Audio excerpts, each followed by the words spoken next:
ఈ గ్రాఫ్ చూస్తుంటే Indian stock market లో ఒక డ్రీమ్ బుల్ రన్ స్టార్ట్ అయినట్టు కనిపించట్లేదు. సరిగ్గా 1:30 మార్కెట్ లో ఏ న్యూస్ వచ్చిందని ఇంతలా మార్కెట్లు రివర్స్ అయ్యాయి. నిన్న మధ్యాహ్నం వరకు ఇరాన్ మీద భీకర దాడులు చేస్తాము అన్న ట్రంప్ ఒక్కసారిగా యూటర్న్ తీసుకుని ఎందుకు ఒక అడుగు వెనక్కి వేశారు? అసలు నిజంగా మార్కెట్ లో వస్తున్న న్యూస్ ఇరాన్ కి అమెరికాకి మధ్యలో పీస్ డీల్ నిజంగానే జరిగిందా? మార్కెట్ లో అయితే సందడి వాతావరణం కనిపిస్తుందండి, కానీ నిజంగానే దీనికి ఆధారాలు ఎక్కడున్నాయి?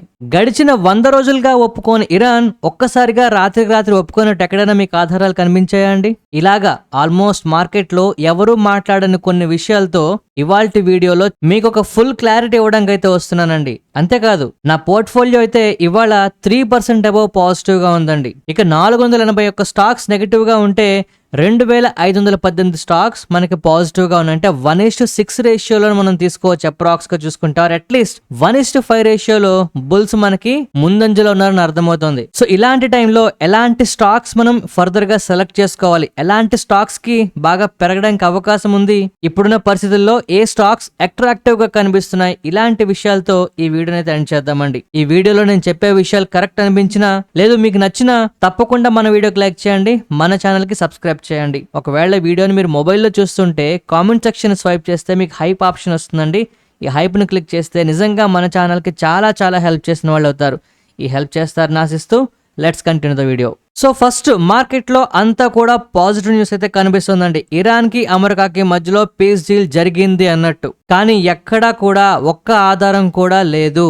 లీడర్ సినిమాలో మాకు నమ్మకాలు లేవు దొరా అని దండం పెట్టినట్టు మార్కెట్ లో వస్తున్న న్యూస్ నమ్మడానికి పూర్తి ఆధారాలు అయితే కనిపించట్లేదండి. బట్ ఒకటి మాత్రం నిజం, మార్కెట్ లో ఉన్న పాజిటివిటీ నిజం, మార్కెట్ లో సెంటిమెంట్ మారడం నిజం. చూడండి, ఇవాళ పీస్ డీల్ జరిగింది అనే హెడ్లైన్స్ మనకి మార్కెట్ లో వస్తున్నాయండి, కానీ దాంట్లో ఆంతర్యం ఎవరు కూడా పూర్తిగా చదవట్లేదు. ఇరాన్ మీద 100 రోజులుగా ట్రంప్ ఎన్ని ప్రయత్నాలు చేసినా ఒక్కడు కూడా వెనక్కి తగ్గలేదు, ఇంతవరకు ఒప్పుకోలేదు. మరి ఇప్పుడు సడన్ గా ఇరాన్ ఎందుకు ఒప్పుకుంది? అమెరికా చెప్పిన కండిషన్స్ అన్నిటికీ మేము ఒప్పుకుంటున్నాము అంటే కదా డీల్ జరిగినట్టు. మరి న్యూస్ లో మీరు ఎక్కడైనా చదివారా? డీల్ కి మేము ఒప్పుకున్నాము అని ఎక్కడైనా ఇరాన్ నుంచి ఒక ప్రకటన వచ్చిందా? ఇక్కడ మార్కెట్ లో ఏం జరుగుతోంది అంటే ట్రంప్ తాలూకా కంప్లీట్ ప్లాన్ ఒకసారి మీకు చెప్తాను చూడండి. డిప్లొమసీ పనిచేయలేదు, మిలిటరీ పరంగా ఒత్తిడి తీసుకొచ్చినా లొంగలేదు. సో నెక్స్ట్ డేంజరస్ స్టెప్ వైపు అయితే ట్రంప్ వెళ్తున్నాడండి. అందుకే ఒక్కసారిగా ఇవాళ రాత్రే ఖచ్చితంగా హిట్ చేస్తాము అని చెప్పి అనౌన్స్ చేశాడు. అండ్ దాడి కాదు, కంప్లీట్ గా ఇరాన్ తాలూకా ఆస్తులను కూడా చేజిక్కించుకుంటాము, అవసరమైతే కార్గ్ ఐలాండ్ ని కూడా ధ్వంసం చేస్తామని, లేదు అంటే ఇరాన్ తాలూకా ఆయిల్ మార్కెట్లని కంప్లీట్ గా మేము టేక్ ఓవర్ చేస్తామన్నట్టు మనకి న్యూస్ అయితే వచ్చిందండి. ఇది ఒక స్ట్రాటజిక్ ప్లాన్ ప్రకారం ట్రంప్ అనౌన్స్ చేసిన విషయం. దీనివల్ల మార్కెట్ లో భయాలు పెరిగాయండి. ఎస్పెషల్లీ కార్గ్ ఐలాండ్ గురించి ట్రంప్ కామెంట్ చేసిన అనంతరం చాలా చాలా టెన్షన్స్ పెరిగాయి. ఎందుకంటే ఇరాన్ తాలూకా గుండె కార్గ్ ఐలాండ్, మనందరికీ తెలుసు 90% ఆఫ్ ద రెవెన్యూస్ కార్గ్ ఐలాండ్ నుంచి వస్తాయి. సో దీనిపై డైరెక్ట్ గా దాడి జరిగితే ఇక ఇరాన్ కూడా చేసేది ఏమీ లేదండి. ఖచ్చితంగా ప్రపంచ మార్కెట్లు నెగటివ్ గా రియాక్ట్ అవుతాయి. సో ఎప్పుడైతే ట్రంప్ ఇలా స్టేట్మెంట్స్ చేశారో ఇరాన్ కూడా చాలా స్ట్రాంగ్ గా బదులిచ్చింది. ఇరాన్ నుంచి వస్తున్న one of the biggest dangerous statement లో ఇదొకటండి. ఏంటి ఆ స్టేట్మెంట్ తెలుసా? ఒకవేళ ఇరాన్ కనుక ఆయిల్ ప్రొడ్యూస్ చేయలేకపోతే, అంటే కార్గ్ ఐలాండ్ మీద నిజంగా దాడి జరిగితే నష్టం ఇరాన్ తో ఆగదు, మొత్తం ప్రపంచ వ్యాప్తంగా కూడా ఎనర్జీ వ్యవస్థను ధ్వంసం చేస్తామనేలాగా అతిపెద్ద కామెంట్ చేశారండి. డైరెక్ట్ గా బెదిరించింది ఇరాన్ కూడా. హోర్ముజ్ మీద మళ్లీ ఒత్తిడి పెంచారు. గల్ఫ్ దేశాలన్నీ కూడా అప్రమత్తమయ్యాయండి. ప్రపంచ ఎనర్జీ ఏమవుతుంది అనే ఒక ప్రశ్న అందరిలోకి తలెత్తింది. కానీ ఇక్కడ ఆశ్చర్యకర విషయం ఏంటంటే హోర్ముజ్ ని ఓపెన్ చేస్తాము అని చెప్పి అమెరికా, లేదు క్లోజ్ చేస్తాము అని చెప్పి ఇరాన్, ఇద్దరు కూడా వాళ్ళ తాలూకా అనౌన్స్మెంట్లు వాళ్ళు చేసుకుంటున్నారు. ఈ మధ్యలో అమెరికా నుంచి వస్తున్న మరికొన్ని స్టేట్మెంట్స్, ఈ ఎసెట్స్ అన్ని కూడా ఏవైతే ఫ్రీజ్ అయి ఉన్నాయో వాటిని గల్ఫ్ దేశాల్లో పనిచేస్తాము అని చెప్తున్నారు. ఈ తరుణంలో ఒక్కసారిగా ట్రంప్ ఈ స్టేట్మెంట్స్ అన్ని వెనక్కి తీసుకుంటూ అకస్మాత్తుగా ఇమ్మీడియట్ గా దాడి చేస్తాము అన్న స్టేట్మెంట్ ని వెనక్కి తీసుకున్నారండి. ఎందుకంటే ఒప్పందం దగ్గరలో ఉందన్నాడు సడన్ గా తూచట. ఒక్కసారిగా మార్కెట్ ఊపిరి పీల్చుకున్న ఈ న్యూస్ వల్ల. అయితే ఇదంతా నేను రాత్రి జరిగిపోయిందండి, అందుకే ఇవాళ మన మార్కెట్లు కాస్త పాజిటివ్ గా ఓపెన్ అయ్యాయి. అయితే మీరు గ్రాఫ్ చూసినట్టయితే ఇవాళ 1:00కి మళ్ళీ మనకి ఇరాన్ దగ్గర నుంచి ఒక న్యూస్ వచ్చిందండి. ఇది కూడా కన్ఫర్మేషన్ కాదు, బట్ ఇరాన్ తలక స్టేట్ మీడియాలో నెగోషియేషన్స్ జరుగుతున్నాయి అంటూ ఒక కన్ఫర్మేషన్ వచ్చింది. ఇదొక్కటే మార్కెట్ లో ఇంత ఒక స్ట్రాంగ్ మూమెంట్ అయితే తీసుకొచ్చిందండి. అండ్ ఈ వచ్చిన న్యూస్ కొత్తదేం కాదు, ఇంతకు ముందులాగే సేమ్ న్యూక్లియర్ వెపన్స్ కి సంబంధించి, స్ట్రైట్ ఆఫ్ హోర్ముజ్ గురించి, ప్యూరిఫైడ్ యురేనియం స్టాక్ పైల్స్ గురించి, ప్రధానంగా వీటి గురించి ఇంకా చర్చ జరుగుతోంది అని మాత్రమే వచ్చిందండి న్యూస్ ఇరాన్ నుంచి. అయితే దీన్ని ఇరాన్ ఒక్కసారిగా ఏం చేసింది, అడ్రస్ చేసింది. ఎస్, నెగోషియేషన్స్ జరుగుతున్నాయి అన్నది. అంతే, మార్కెట్ లో ఎక్కడ కూడా డీల్ జరిగింది అని పబ్లిక్ గా రాలేదు. కాకపోతే ఇక్కడ జరిగిపోయినట్టు మార్కెట్ లో ఎందుకు ఇలా జరుగుతున్నది అనేది ఒక్కసారి మనం అర్థం చేసుకోవాలండి. మనకి G7 మీటింగ్ అయితే జరగబోతోంది జెనీవాలో. మనకి సండే నుంచి స్టార్ట్ అవుతుందని చెప్పి న్యూస్ అయితే వస్తుందండి. దీంట్లో ఈ న్యూక్లియర్ టాక్స్ కి సంబంధించి బ్రాడర్ రీజనల్ సీజ్ఫైర్ ఫ్రేమ్వర్క్ గురించి డిస్కషన్స్ జరిగి అందరూ కూడా ఏకీభవిస్తారు అనేలాగా ప్రపోజల్స్ ఉంటాయనేలాగా మనకి న్యూస్ వస్తుండడం ఏంటి అంటే ఈ డీల్ జరిగిపోతుంది అనేలాగా అందరూ కూడా పాజిటివ్ గా ఆలోచిస్తున్నారు. సో ఇక్కడున్న ప్రపోజల్ అగ్రిమెంట్ ఏం జరుగుతుంది అనేది మనకు తెలియాలండి. ట్రంప్ ఒకసారి అనౌన్స్ చేశాడు, ఖచ్చితంగా ఈ రాత్రి దాడి చేస్తాం, భీకర దాడులు చేస్తామని. కానీ తెర వెనకాల ఖతార్, UAE, పాకిస్తాన్ వీళ్ళందరూ కూడా ఇంకొక అవకాశం ఇవ్వాలి అని చెప్పి ట్రంప్ నైతే ఒప్పించేట. ట్రంప్ ఆపడానికి చాలా ప్రయత్నాలు చేసేయట. తాత్కాలికంగా కొంత యుద్ధం ఆగడానికి వాతావరణాన్ని క్రియేట్ చేసేయట. ట్రంప్ అనౌన్స్ చేసిన తర్వాత యాక్చువల్ గా ఇరాన్ ఈ డీల్ జరగలేదు, ఏ విషయాన్ని మేము ఆమోదించలేదు అని చెప్పిందండి. ఇరాన్ మరొకసారి చాలా క్లియర్ గా చెప్పింది, ఫైనల్ డెసిషన్ ఇంకా మేము తీసుకోలేదు, ట్రంప్ చెబుతున్నంత దగ్గరలో డీల్ లేదు అని చెప్తున్నది. అయితే ఆశలు, అనుమానాలు అన్ని కలిపి మార్కెట్లలో కొంత పాజిటివిటీ తీసుకొచ్చాయండి. So story is not yet completed, ఇది మనం గుర్తుపెట్టుకోవాలి. సో ఇప్పటికీ ఇంకా సమస్యాత్మకంగా ఉన్న 3 ప్రధాన విషయాలు, హోర్ముజ్, వాళ్ళ తలక అసెట్స్ ఏవైతే సీజ్ చేస్తున్నాయో వాటి గురించి మాట్లాడడం, అండ్ న్యూక్లియర్ వెపన్స్ కి సంబంధించి ఫర్దర్ గా వాళ్ళ కార్యాచరణ, ఇవి భవిష్యత్తును నిర్ణయించబోతున్నాయండి. అయితే $16 బిలియన్ ప్యాకేజ్ ని అమెరికా ప్రకటించిందట. అంటే చర్చల్లో ఒకవేళ ఇరాన్ ఒప్పుకుంటే 16 బిలియన్ వర్త్ ఆఫ్ ఆస్తుల్ని అన్ఫ్రీజ్ చేస్తారట, కొంతవరకు ఆంక్షల్ని సడలింపు చేస్తారట, అండ్ గల్ఫ్ దేశాల్లో ఉన్న సైనికుల్ని వెనక్కి తీసుకొస్తామని చెప్పి అమెరికా చెప్పిందట. ఇది ఇరాన్ కు కొంతవరకు కూడా మంచి విషయం అండి. ఇప్పటి వరకు ఇరాన్ కి వస్తున్న ఆఫర్స్ లో వన్ ఆఫ్ ద బెస్ట్ అని చెప్పొచ్చు, ఏది ఒకవేళ ఇరాన్ ఒప్పుకుంటే. ఓకేనా అండి? సో ఈ న్యూస్ రావడం ఏంటి అంటే మార్కెట్ లో యుద్ధ భయం కొంచెం తగ్గిందండి, ఆయిల్ కొంచెం వెనక్కి వచ్చింది. అండ్ ఇదే టైంలో మీరు గమనించారో లేదో, చైనా గురించి వాళ్ళ తలక ఆయిల్ పర్చేస్ గురించి మనం ప్రీవియస్ గా 2 రోజుల క్రితం మాట్లాడుకున్నామండి. చైనా వాళ్ళు ఆయిల్ పర్చేస్ తగ్గించారు అండ్ వాళ్ళ తలక స్ట్రాటజిక్ రిజర్వ్స్ ని వాడుకుంటున్నారని. సో ఈ టైంలో ఇరాన్ కి మేజర్ రెవెన్యూ పార్ట్నర్ గా చైనా ఉంది. ఇప్పుడు చైనా వాళ్ళు కనుక ఆయిల్ కొనడం, పర్చేస్ చేయడం తగ్గిస్తే ఖచ్చితంగా ఇరాన్ కి ఆల్టర్నేట్స్ లేకుండా అయిపోతాయండి. సో చైనా కూడా ఒక అడుగు వెనక్కి వేస్తుంది కనుక వీళ్ళకు కూడా కొంత పొజిషన్ టైట్ అవుతుందేమో అనే ఆశలతో ఇరాన్ కూడా కాస్త ఒప్పుకునేలాగా మనకి పరిస్థితులు కనిపించే మనం అర్థం చేసుకోవచ్చు. బట్ ఒకటి మాత్రం నిజం, స్ట్రైట్ ఆఫ్ హోర్ముజ్ గురించి కొంతవరకు ఆ బ్లాకేడ్ ని అమెరికా వెనక్కి తీస్తామని చెప్పినట్టు వార్తలు రావడం, ఆయిల్ ప్రైసెస్ తగ్గడం మనకి ప్రధానంగా ఇంపార్టెంట్ విషయాలండి. అయితే ఇక్కడ అందరూ కూడా 2 విషయాలను మర్చిపోతున్నారండి. ఇంకేముంది, ఈ డీల్ జరిగిపోతుంది అనుకుంటున్నారు అందరూ, డీల్ జరగలేదు. కానీ మార్కెట్ లో నిజంగా ప్రాబ్లమేటిక్ గా ఉన్న 2 విషయాలు ఉన్నాయి. అమెరికాలో ఉద్యోగాలకు సంబంధించి డేటా వచ్చింది. మళ్ళీ ఇది జాబ్లెస్ క్లెయిమ్స్ అంటారండి. ప్రతి వారం లక్ష్యం వారం నాడు వస్తుందండి. ఈ జాబ్లెస్ క్లెయిమ్స్ మళ్ళీ పెరిగిపోయాయి. సో లాస్ట్ వీక్ కొత్త జాబ్స్ క్రియేట్ అయ్యాయి అని చెప్పి మనం న్యూస్ మాట్లాడుకున్నామా అండి. అలాగే కొత్త జాబ్స్ క్రియేట్ అవడంతో పాటు జాబ్లెస్ క్లెయిమ్స్ కూడా పెరిగిపోయాయి. అంటే నిరుద్యోగుల సంఖ్య కూడా పెరిగిపోతుందట. అంటే ఫెడ్ మళ్ళీ ఒకసారి ఆలోచించాల్సిన పరిస్థితి వస్తుంది. ఖచ్చితంగా వడ్డీ రేట్లు పెంచడానికి అవకాశం మళ్ళీ తగ్గుతుందండి. ఒకవేళ వడ్డీ రేట్లు పెంచకపోతే అది మార్కెట్లకు పాజిటివ్ విషయం. అండ్ మోస్ట్ ఇంపార్టెంట్లీ ఇంకొక డేంజర్ విషయం కూడా వస్తుందండి. ట్రంప్ గారు టారిఫ్ల గురించి ఎవ్వరూ మర్చిపోయారు. చైనా కూడా ఒప్పుకుంది. మొన్న ట్రంప్ చైనాకి వెళ్ళి వాళ్ళని దగ్గరుండి ఒప్పించి వెనక్కి వచ్చాడు. అండ్ ప్రపంచ దేశాల మీద 10% వరకు టారిఫ్లు వేస్తామన్నారు. మన ఇండియా మీద అయితే అందరికన్నా ఎక్కువ 12.5% వేస్తామన్నారండి. అమెరికా కోర్టు కూడా ఇప్పుడు ఆదేశాలు ఇచ్చింది, 10% అయితే వెయ్యండి అని చెప్పి. సో మార్కెట్ లో అనిశ్చితి ఏదైతే మెయిన్ ఉందో అవి అలాగే ఉన్నాయండి. బట్ తెర మీద మాత్రం అందరూ కూడా సైలెంట్ గా అమ్మయ్య వీకెండ్ కి ఏదో ఒక పాజిటివ్ న్యూస్ వచ్చింది, మార్కెట్ ని లేపేద్దామని లేపుతున్నారు. నేను కూడా 100% మార్కెట్ పెరిగిపోవాలనే కోరుకుంటున్నాను. కానీ ఖచ్చితంగా మనం ఏం జరుగుతోందని ఒక క్లారిటీ మీద ఉండాలి, బ్లైండ్ గా ఉండకూడదు. మార్కెట్ లో సెంటిమెంట్ మారిందా, సంతోషం. అట్లీస్ట్ ఎందుకు మారిందనే విషయం గురించి మనం ఆరా తీస్తే తెర వెనకాల జరిగేవన్నీ కూడా ఇంతకు ముందు ఏవైతే ఆగాయో అక్కడే ఉన్నాయి పరిస్థితులు. సో 2 ముక్కల్లో చెప్పాలంటే పరిస్థితి సింపుల్ అండి. ట్రంప్ డీల్ జరిగిందన్నాడు, ఇరాన్ లేదు జరగలేదు, జస్ట్ మేము కన్సిడర్ చేస్తున్నాము అని చెప్తున్నారు. అండ్ ఇప్పటికీ కూడా సేమ్ ఇంతకు ముందు ఏ పాయింట్ల మీద డిస్కషన్స్ ఆగిపోయో అవే పాయింట్లు కన్సిడర్ చేస్తున్నాము, వాటి మీద డిస్కషన్స్ జరుగుతున్నాయి అంటున్నారు. బట్ కొత్తగా వచ్చిన న్యూస్ ఏంటి అంటే అటాక్ చేస్తామన్న ట్రంప్ ని ఖతార్, యుఏ, పాకిస్తాన్ లో కొంతవరకు ఆపేయి దీనికి ట్రంప్ ఒప్పుకున్నాడు. అండ్ ఫైనల్ గా $16 బిలియన్ అసెట్స్ అయితే అన్ఫ్రీజ్ చేస్తామని చెప్పారండి. అండ్ దీనికి తోడుగా అమెరికా వాళ్ళు స్ట్రైట్ ఆఫ్ హార్మోజ్ లో ఆ బ్లాకేడ్ ని తీస్తామని చెప్పారు. ఇప్పటికైతే ఇరాన్ కు వస్తున్న one of the best offers లో ఇది ఒకటండి. ఒకవేళ మార్కెట్ లో దీని గురించి పాజిటివ్ గా రియాక్ట్ అవుతున్నది నిజమైతే ఇక్కడి నుంచి బుల్ రన్ స్టార్ట్ అవడం తథ్యం.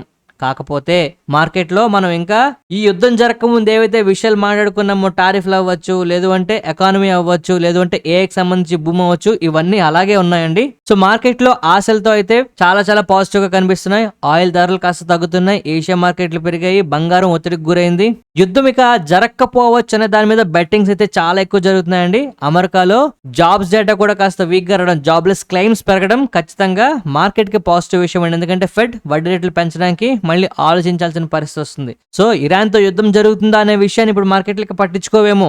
నెక్స్ట్ పెద్ద విషయం ఏంటి అంటే అమెరికా తాలూకా ఎకానమీ ఏ విధంగా ఉండబోతుంది, ఫెడ్ వడ్డీ రేట్లు తగ్గిస్తుందా పెంచుతుందా, ఒకవేళ పెంచినా పెంచకపోయినా ఏం చెప్తుంది, నెక్స్ట్ ఏం చేస్తుంది అనేది ప్రధాన సమస్యగా మారడానికి అవకాశం ఉంటుందండి. బట్ మరొకసారి మళ్ళీ మీకు గుర్తు చేస్తున్నానండి, ఇవాళ మార్కెట్ లో ఉన్న పాజిటివిటీ అనేది ఖచ్చితంగా మనం బ్లైండ్ గా నమ్మడానికి లేదు.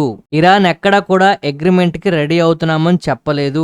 దీన్ని మనం 100% అర్థం చేసుకోవాలి. ఇప్పుడు మనం మాట్లాడుకున్న విషయాలను బేస్ చేసుకునే నెక్స్ట్ మార్కెట్లు రియాక్ట్ అవుతాయి. ఇప్పుడు నేను చెప్పిందంతా మీకు కరెక్ట్ అనిపించిందా? అలా అయితే తప్పకుండా మన వీడియోకి లైక్ చేయండి, మన ఛానల్ కి సబ్స్క్రైబ్ చేయండి. ఇప్పుడు మార్కెట్ లో ఉండే మోస్ట్ ఇంపార్టెంట్ స్టాక్ అప్డేట్స్ గురించి మాట్లాడుకుందామండి. ఎలాంటి స్టాక్స్ ఆపర్చునిటీస్ ఇస్తున్నాయి అనేది మనం పూర్తిగా మాట్లాడదాం. ఇవాళ ఫస్ట్ మనం మాట్లాడుకుంటున్న స్టాక్ ఎంటార్ టెక్నాలజీస్ అండి. నిన్న ఆల్మోస్ట్ 11% వరకు పడింది, ఇవాళ 14% వరకు పెరిగింది. నిన్న వీడియోలో మనం ఏం చెప్పుకున్నామో గుర్తుందా అండి?